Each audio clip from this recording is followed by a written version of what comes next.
Welcome guys.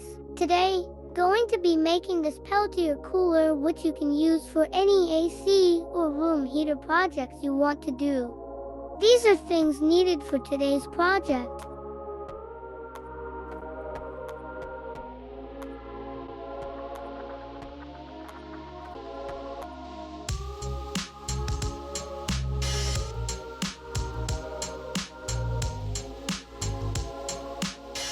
So now, this sheet is 15 by 15 centimeter and this one's glued on top are 12 by 15 centimeter.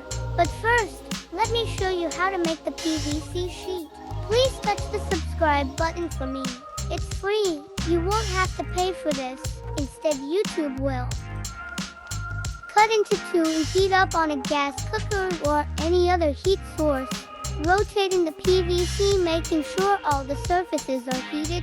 When heated enough, the PVC starts to become soft and flexible. Place in a smooth surface and press down with the smooth stuff like tiles for smoother results, and then release when cooled. It doesn't actually take much time to cool. Glue on the left, middle and then right, and then fill up leaving spaces for airflow. Glue the top.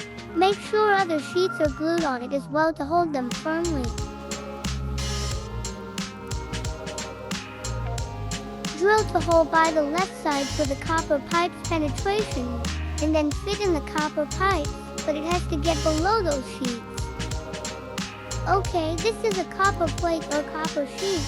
I don't really know what to call it, but it's a flat copper, which would be glued beneath the project, underneath the copper pipe for better conductivity. Glue the CPU fan on the space left at the back, making the air flow this direction.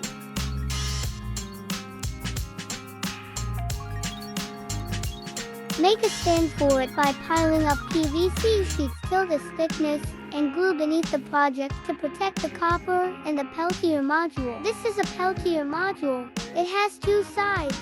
The other cool when current is applied while the other heats up. So, if you want some hot air that is heater, you glue the hot side on the copper plate. But if it's the other way around, that is the AC, you glue the cold side on the copper plate, and you have to do that with a paste. Add a DC port for 12 volts power supply, and here's the wiring diagram. So here's how it works. When current is applied to the peltier module, it cools or heats up the copper sheet and then transferred from that position to the fan surface by the copper tube. We all know copper is a good conductor, so from that point, the fan blows the cool or hot air, and that's all. Please help me touch that subscribe button on your screen. It's free. Thanks for watching.